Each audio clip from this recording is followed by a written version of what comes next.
Hello, everyone. Welcome back to another match preview. I'm joined by Lee today. Couldn't manage to grab somebody from a Hull podcast, but hopefully for the return fixture, we might get something sorted. We did contact someone, but they weren't able to make it, unfortunately. But got Lee here instead, so we're not Hull experts, but we'll try and do our best to preview the game. So I think I started, before we go on to actually, we released a podcast this week where we actually managed to speak to a former player, Jason Price, or some people might know him as JJ or Afro Man or something like that. Afro Goal Machine, I think he said one of his nicknames was. But yeah, you can check that out. I'll try and see if I can put a link on the screen now. You can just click that to go check that out.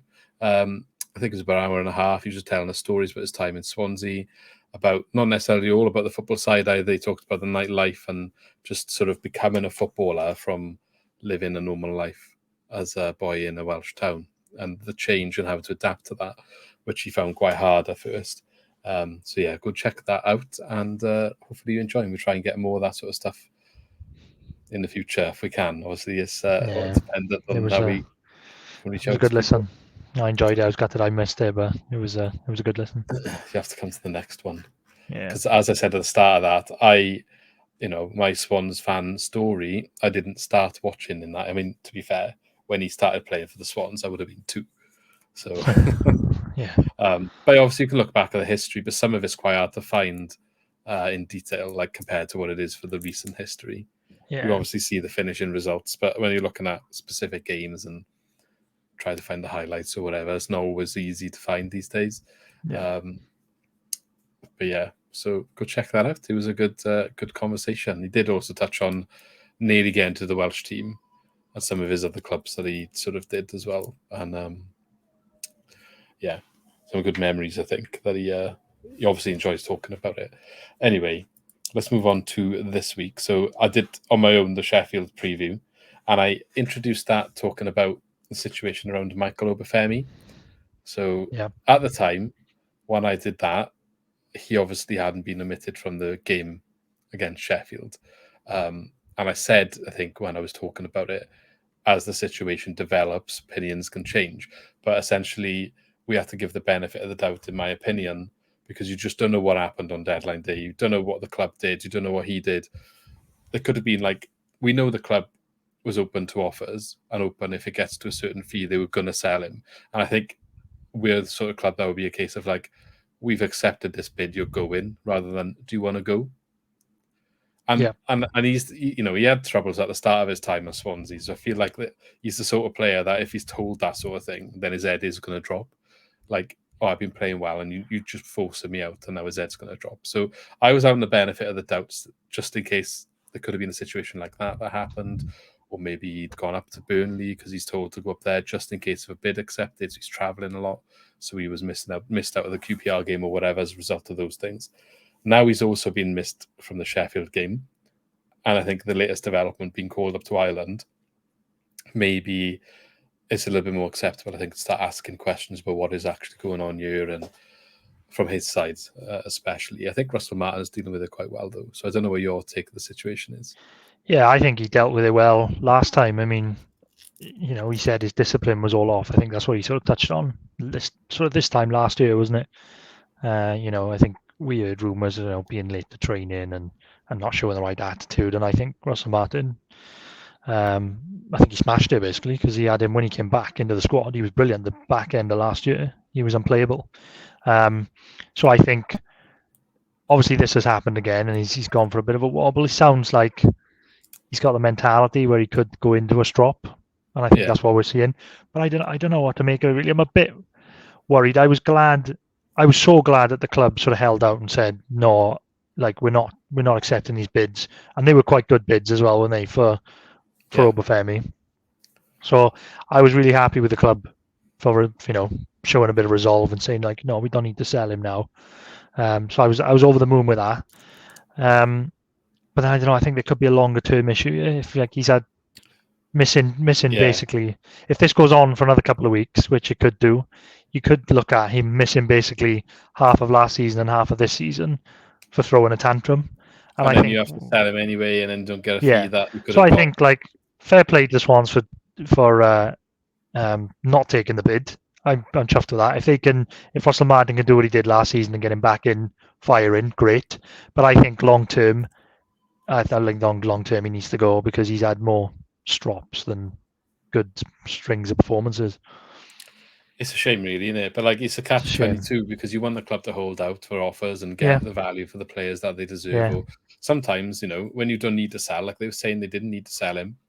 You get overvalue. That's what you hold out for. So maybe the value, you could argue, like the bid that Burnley made was a fair bid for the player, but for the club, we didn't need to sell him. So you've got to overpay if you want him.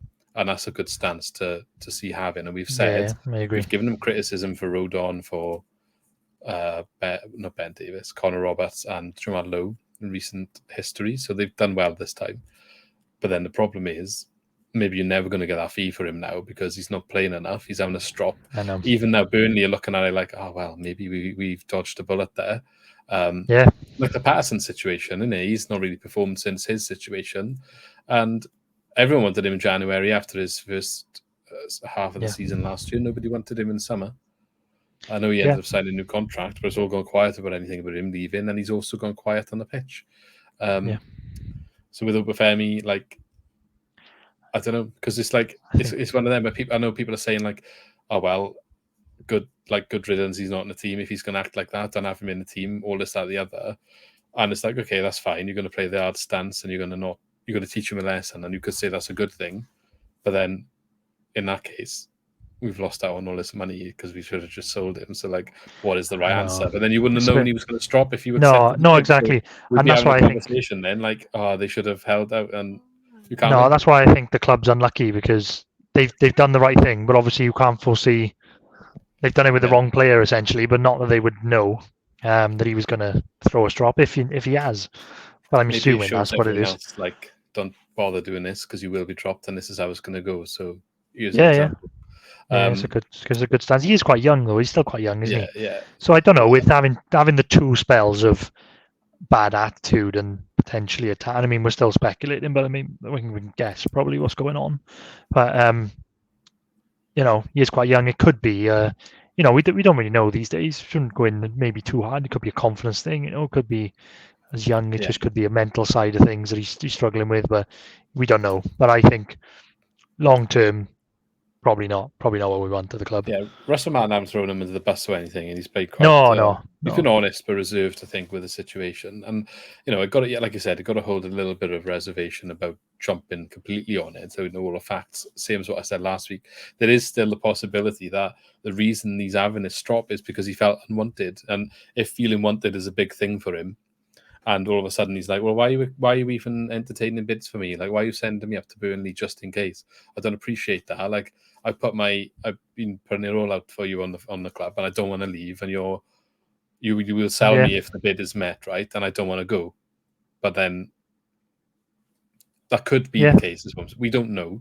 Maybe it isn't, but it could be the case, right? And I guess Russell Martin probably wouldn't come out in the media and say that, because that's probably not going to look good in the club and probably not going to do him any favours either if he came out and said, well, the reason Obafemi's not playing and his head's not in the game at the moment is because he's got an issue with the way that the club was trying to force him out. That's not going to go down well, is it? So we don't know the full picture. I do have that little bit of skepticism because it is still the American owners at the end of the day, and we know their history, so we shouldn't just give them a clear pass and lump it all on Obafemi because we don't know, is what I was trying to say last week. As it goes on, again, a little bit more concerned, but ultimately we still don't fully know.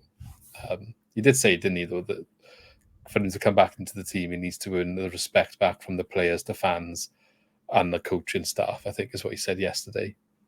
Is that what he said? Oh, fair enough. So that sounds like... Yeah, so that's what I mean. The signs are there that is throwing toys out of the pram. But I'm sure it will come out one day what actually happened. So we'll see. But if he does come back into the team, we don't have an abundance of strikers at the moment. So I do think we should, back him and then address the situation. Cullen got injured in the next game. Well, he got injured before, didn't he? Just in QPR game, wasn't it? Just after the window. Well, actually, I guess that highlights even more that we did the right thing keeping him. It's just annoying that we can't get him on the pitch. Yeah, well, we'll hold out hope that he comes back like he did last year. Yeah, we'll probably talk about it in more detail in the podcast. But yeah, bringing it back round to the Hull game, could provide an opportunity for Josh Thomas, who recently signed a new contract from youth team striker. I think it is, isn't he? We'll confirm that. But potentially, he was on the bench for one of the games recently. I think it was before we signed all the loan players. Yeah. But, if we're desperate for a striker at the moment, if Obafemi can't get back in the team and Cullen's injured, maybe he finds his way into the squad off the bench at some point and can show what he can do. Maybe. He didn't make the bench against Sheffield, though, so I'm wondering if maybe Oko Flex can play striker. Maybe. I've seen too much of him yet to make that judgment. Anyway, that's the Obafemi situation dealt with. Whole season so far, then. Obviously, this is a match preview at the end of the day, not a full podcast. So we'll try and get into that stuff now. Hull haven't really been flying this season. I think a lot of people thought they were going to do quite well with the money coming in from the owners. And you said it was Turkish owners that are coming to the club. Well, I think so, yeah. They've also brought a lot of players in from like Turkey loans, and just there's been a link, isn't there, with getting some players from out there with Hull for a couple of years now. But they've lost 4 of the last 5 games, so they're not on the best of form, and they have only won 1 in 6. Yeah, so similar form to us, really. Yeah, but we're going into this. We're at home. I'm not fully... Well, it is similar form, but I think if you're going to look at the results, Hull's does look a little bit worse. We obviously just lost to Sheffield, but if you watch the match, I think it was harsh to lose. That's a different issue. We'll discuss that probably in the podcast. But it was a 1-0 loss, but ultimately the performance wasn't of a 1-0 loss to top of the league. It was a good performance. And then we obviously had the win against QPR where things looked like maybe the standard changed round, and it did continue against Sheffield and Stoke as well, which was a bit better. So we kind of seem to be looking like we're coming out of a bad period, maybe. Russell Martin's made some tweaks to the system that seem to be working. For example, Bender coming in, which I touched on last time. Our form, though, is actually 2 wins in the last 7 games. 3 losses in the last 7 games. So it's not quite as bad as Hull's. No, it's not good, but in terms of picking up points, we've picked up 8 points in the 7 games, and they've picked up 4. Yeah, it's not too bad. Well, we're quite similar. Not 4. Sorry, they had 2 wins, didn't they? Sorry, they 7. So one less. Yeah. My mistake. Yeah. But yeah, looking into the results though, they've lost 5-2 to West Brom. They won against Coventry 3-2, so still conceded 2. They lost 3-1 to QPR, and they lost 2-0 to Sheffield United and 3-0 to Stoke City. So just looking at that on the face of it, they're conceding a lot of goals. So I think for a home match for us, we're desperate now. We need to move out of the bottom 3. We should be targeting this as right, we need to win this game. Yeah. This is not. This is not a must win, but it's a need. It's like a need to win. It's like maybe a step down, because I think, without being too negative again, I just think our form hasn't been good, as we said. Obviously, only 2 wins this season. It doesn't look too bad on the table, to be fair. If you look, we're on 9 points. I know we're in the bottom 3, but I think, you're still not far off further up the table. But my worry is that, yes, we've changed it and it is getting better, but we need results now. Yeah. So I would take, I'm taking wins at this point rather than a great performance now, because we played brilliant against Sheffield United on Tuesday, but obviously we didn't get the result. We need a result, especially in this game, because I was being surprised at Hull, because I thought, like you, I thought they were going to make a bit of a charge this year. They made a couple of signings. They beat Norwich, didn't they, early on in the season? I thought, they're looking good. Yeah, but nobody's beaten Norwich now. They obviously started. No, exactly. No, I think Cardiff beat them first game of the season as well, didn't they? And Hull beat them, and I thought, I thought like Hull, here we go, they're going to be good. And I've backed them in a few accumulators in a few dodgy games where I thought, they might cause some trouble, and it's just not happening. So, and they've lost the last 3. They lost at home against Stoke as well, 3-0 midweek. But this is like another one of them games where we're at that point with the Swans again where it's like, oh, we either get a win now and it pushes us on, or it could be like a Luton type loss or a Blackburn type loss at home where the wheels come off. Yeah, And it's like a team that's lost their last three, they come down here. You know what happens then. Usually when teams come down here with a yeah, bit of a losing streak, this is why I think they need to win this game. We need to get 3 points on the board. And like you said, they got to be targeting this game. Hull not playing well. We played well midweek, didn't get the win. We need to win yeah. this game at home. They've conceded 15 goals in 5 games. Like, I just think we need to just go for it. But the Swans frighten me because there's always that potential now that you go to this like Saturday game and they could lose 3-0 Yeah, and be but absolutely abysmal. I know we had the 3-0 against Blackburn. We've only conceded one. Right, so they conceded 15 in 5. We've conceded 5 in 5. Yeah. It's just we're not really scoring enough. So like, it just feels like the game that if you can get that right, this could be a turning point if you can get it right. They obviously got defense. We need to like just go for it, get our goal scoring boots on, and show what we can do. Because we need a good win. We're desperate to have like a good like 3-0 win at home. You just need that win, don't you? Yeah. Just for a bit of momentum. What I mean is like we just can't have like another Saturday performance like we've had at home. Like the Luton game still sticks out for me. I know it was only 2-0. It was only 2-0 on paper, but we were well beaten. We were battered in that game.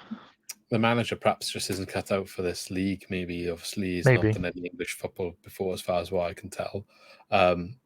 Maybe that's what their struggle is. We can't quite get to click. Maybe a lot of new players and just isn't quite working. Obviously, Cyrus Christie's gone there. Yeah, he was on the bench in last game, but yeah, it's maybe he's gone they got a bit of money and he's gone there, so maybe that says it all.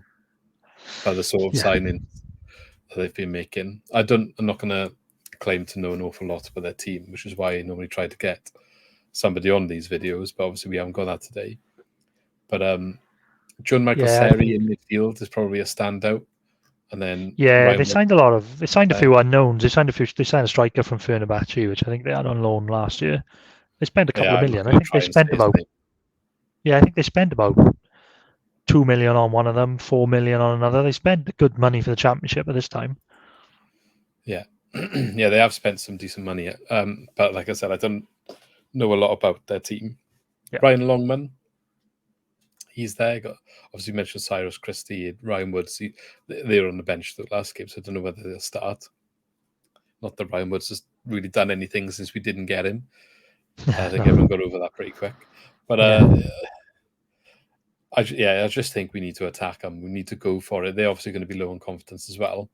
I'd like to think our confidence, based on the performance against Sheffield, if they can just get over that late goal again, like we looked like we were in a good place. Did you see that article I mentioned in the last video? Swans put out about stats of like the season so far. No, I haven't seen that. They put out a thing in there, and there was some stats in there about how many we basically ranked first for like forward passes in the opposition third and all this sort of stuff, apparently. And the Swans put that on their official website. It was as if to say, like, it was a weird read, actually, because someone's obviously wrote it as like a journalist, but to be on the Swans official website, it was like you're trying to like get one back at all the people are saying the style is not working. That's what it seemed to try to be doing. It's quite weird. But if the stats are not correct, like, we just not scoring. Like, according to the data and the numbers, we're making more or getting in more positions and not more chances necessarily, but we're getting forward enough, like compared to other teams. We're getting into areas enough. We're just not finishing it. We had some golden chances on Tuesday. Yeah. We had some real golden chances on Tuesday. We should have scored. We paid the price for not finishing chances. I know we conceded last minute, and we talk about we concede last minute goals, but like you're saying there, we make enough. We made enough chances there on Tuesday to win that game. Before that happened, before the last minute goal, the game probably should have been. We at least should have been one. Yeah. So the article was before that game, but I guess that game highlighted that we are creating chances. Like, they're playing okay. Like, if they scored 2 or 3, the conversation is so different. And they could have scored 2 or 3. Don't get me wrong, Sheffield could have scored more as well, but go on. Yeah. they had chances too, but I mean, there were enough. We created enough chances to score enough goals. They just didn't go in. There was the one big chance. Obviously, was the one where Ollie Cooper nicks the ball and then tries to square it to Perot. That's the big one. But I will stick up for Russell Martin a little bit. I know I've been quite negative with him this season, but the problem is there was a lot of frustration on Tuesday night. A lot of people screaming and shouting, "Oh, get the ball forward! Oh, come on! Like someone have a shot." Sheffield United are top of the league, right? And I looked at them, and I think they're the best sort of defensive unit I've seen all season. They had like at some points I was watching it, they had like a bank of 6 at the back, and then like a 4 in front when they didn't have the ball. And everybody was screaming and shouting, like, "Oh, come on, run it in, move the ball. Oh my God," like the Swans fans get. Someone take a shot. It's like, how are you going to break down this bank of 6? They're all behind the ball. They're a good side as well, Sheffield United. They're not top of the league for no reason. They've got good championship defenders in there. And I think they played quite well against it. We created some chances. So I think maybe a little bit of patience with some teams because they are just going to come and sit. And that's probably why we have a lot of forward passes in the final third, is because teams will come down, and Hull will do the same. They're going to come down and sit for a bit. I don't know if they did sit though. Like he's changed tactics. Like we said, you weren't going to do it, but he's done it. To be fair, credit to him. The last couple of games is very evident. You look at the stats: 50-50 against Sheffield. QPR had more than us possession. Yeah, he's definitely changed. Oh, he's definitely changed the way we play, 100%. No, what I mean is about sitting back. I think what I mean with Sheffield United was that they were good at getting back into shape when we had the ball. Yeah. They were such a good defensive unit. It was just hard to break down, and they're a good side. Yeah, and then you go from we went toe to toe with them. I think it was 12 shots. Yeah, we did 100%. We had 2 on target. They had 3. I know you said after the game you think we deserved to win. I think a draw would have been a fair result. Yeah, a draw would have been fair. It was just hard to take with the last. It was hard to take. I think draw was fair. If you look at the big chances, we missed 2. They draw missed was fair. 4 apparently. Brewster missed a sitter. 2. We created 2. They created 4. They missed 3 of them. Obviously, they got the goal. We missed our 2. So it was Ollie Cooper and perhaps Perot, maybe. Perot, yeah, it was Perot. Yeah. So I think a draw would have been a fair result, but. I mean, top of the league, you can't complain. They got 20 points, like they're flying up at the moment. Same as Norwich, they're kind of breaking away. Those 2 are. So a 1-0 win isn't really too disappointing. Normally, it's just because we're in the bottom 3 and because of how well we played. I thought we were going to lose before kickoff, really. But a draw would have been amazing. But there we are. It was a good performance, and that's where we are. So let's have a look at the team. Any changes then going into this game for you? I know Norton has been the one that's come under stick, but I don't think he should be dropped. Look, I criticised him for the thing. I've saved some of this for the main podcast, but I gave him stick. Yeah, he did make a mistake, and it was an awful mistake. But I'm not dropping him.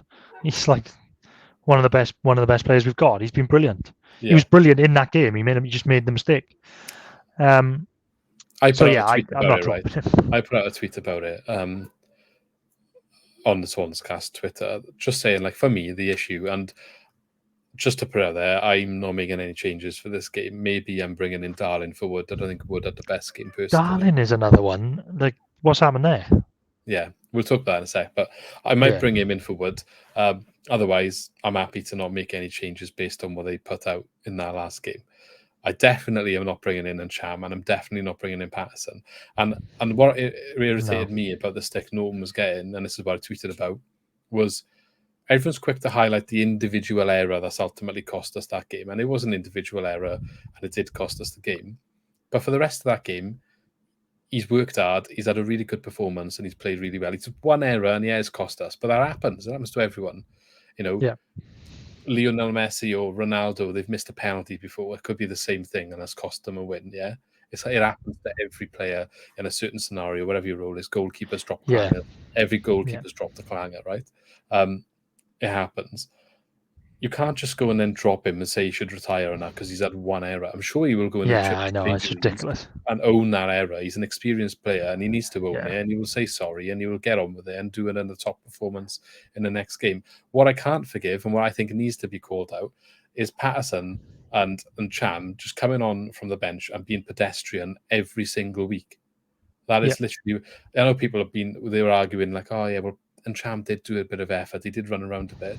Running towards the ball like an endless chicken when you're trying to make a tackle, but actually not getting anywhere with it. That's not the effort I'm talking about, okay?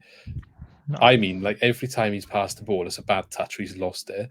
Or when we're on the counter attack, he's literally standing still every single time. He's not making any movement, no run. He's playing behind the striker in an attacking position. You've got Joe Allen having to run past him, get to get into the space that Cham should be occupying because he wants it at his feet all the time. Yeah. Because he wants it at his feet all the time, the other team's getting back into shape, and then a slow pedestrian pass in football that we've all been complaining about all year, and that's why we can't create any opportunities. And I'm looking at Patterson and Cham when it came on the other day. It's no coincidence when Fulton and Cooper went off to when they came on, all of a sudden, we didn't look that good going forward anymore because they don't move. They just do not move off the ball. They don't make any runs. They don't offer anything. And yeah, no, Patterson had that chance at the end where he could have scored, but they go down the other end and scored. And that was a good turn. Don't get me wrong. But he did a turn from a started position. Ultimately, it works sometimes, but it doesn't work when you're on the halfway line. Yeah. Sorry, I bit of a no, I totally agree with you. I 100% agree with you.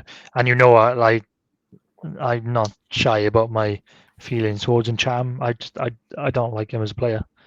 He has moments of brilliance, but he just doesn't do enough. And I don't understand. Like, I get we need to make changes if we're short of legs, but I wouldn't be bringing him off the bench in that sort of situation because he doesn't do anything. It was the same against Stoke. The goal they scored at the end when the ball comes back in the box. I know Fisher got stick, but he doesn't go out and close the man down. He's just like ambling out to stop, not really trying to stop the cross. He doesn't get out there.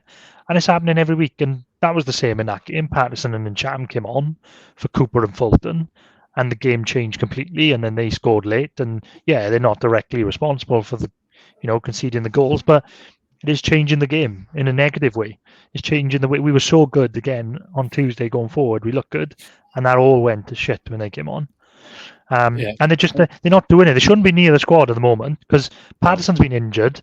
He didn't play well before he was injured, and he hasn't played well since he's come back. And maybe we haven't got the luxury to be like, right, you're not playing well, you don't get near the pitch. No, I don't know. I think we have got the luxury. Yeah, well, that's what I'm saying. Maybe we should play the youngsters we got on loan because why bring them on loan? Decided to put Ollie Cooper in, and all that has done right. He's done really well, Ollie Cooper has. But do you know what it has done? We were moaning about the way we played all year. We don't know what the problem is. Why can't we score goals? Why aren't we breaking teams down and attacking well? Ollie Cooper coming in and actually putting a bit of effort in and running around a bit and actually playing like he cares has literally showed what the problem is. It's the players like Patterson and then Cham not performing is the reason that we haven't been. As soon as Ollie, right, I said about a form looks like it's kind of turning a corner. It literally is spot on with the inclusion of Ollie Cooper in the first team. From the Stoke game when he had his first start. I'd rather Congreaves on the bench than Cham, or chuck on Ogo Flex. Congreaves been like blood. Congreaves been buried now because he made that one bad game. Yeah, I know, it's just ridiculous. But like even Fulton so much stick over the last year and a half since Russell Martin's come in. He's not even an attacking player, and Cham apparently is, and Patterson is. No, I feel sorry for Fulton. Yeah, I was going to say, I feel a bit sorry for him because Fulton has been brilliant because they're playing him in that more advanced role. They're playing him in the two behind Perot, and that's not like his natural thing. So sometimes people moan because obviously like he might lose the ball because he's not going to, take loads of people on. But I think he's doing really well. Him and Cooper, we look more dangerous with them two on than when Patterson and Chapman. He's trying, and that's what you want, and that's why I think you're right though. I think Ollie Cooper's definitely highlighted the work rate wasn't there. I think on a few podcasts ago I said like Martin's style of play needs intensity, and when we don't have the intensity, it doesn't work. Ollie Cooper's literally come in and done that, and it's made a massive difference. Yeah, so bring more of the kids in, I say. So yeah, I think so. Back to the team because we have gone a bit extended here, and it's fine. Yeah, it's good. It's fine. I always say to the other guys when they come on, if they're talking, we'll just keep talking, but there's no time limit. But anyway, back to the team. I wouldn't change the starting team. If anything, I'd be dropping Wood for Darlin, not necessarily because Wood's been poor, but I think if you're going to rotate the defence, which he seems to have been doing, and it could help keeping them more fresh, I would bring Darlin in for Wood perhaps for this one. I don't think it was Wood's best game. He has played a couple in a row. So I would bring Darlin in and see if he can show that being dropped, like, oh no, I will play a bit better. I don't know, give a reason to not be dropped again, innit? Give them the opportunity. But that's what I would do. On the bench then, I just wouldn't have Ncham and Patterson. If you've got to keep one of them, probably keep Patterson. they're just not doing enough for me. So I'd rather see someone fresh who wants to make a name for themselves and put a bit of effort in there. Whether that's like Josh Thomas, a striker, or Congreve coming back in, I'd rather that. Yeah, I think for me, I don't know. I don't mind Nathan Wood. I think he's been good lately.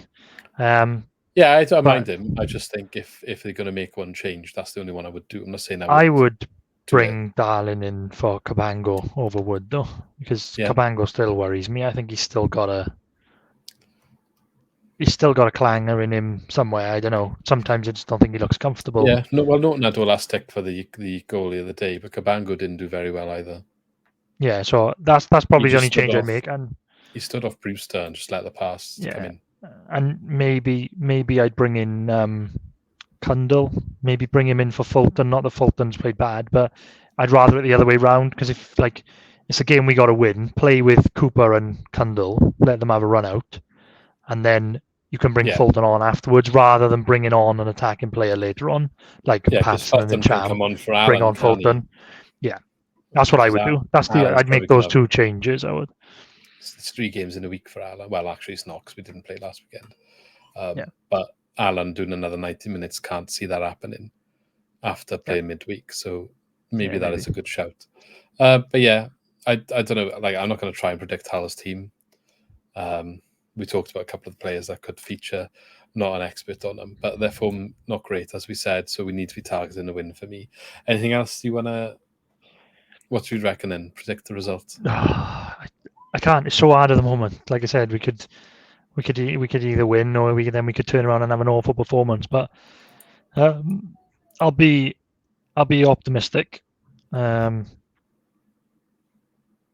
say a gritty 2-1. I think. I don't think it's going to be plain sailing. But I was going to say it's going to click for us. We're going to get some goals, and I'm going to go 3-1. Good. I hope you're right. Well, it's got to happen at some point, isn't it? Yeah. Hopefully. I didn't realise, though, apparently Sorinola went off injured.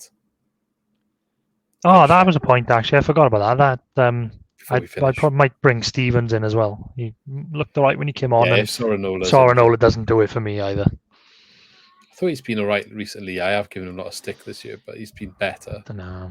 He's been better. He did a lovely cross for Perot's goal against Stoke, but he did a good cross in the Sheffield game as well, but nobody was on the end of it. Yeah. But I don't think it was one of them where somebody should be attacking that. The cross was good, but yeah, I don't know. We'll see. Maybe Stevens comes in. Right, we'll end it there anyway. It's been half hour, so we'll hopefully get a podcast out next week and see what other players we can try and get on to catch up with. That'll be good if we can get some more. So on that note, she'll see you next time. See you soon.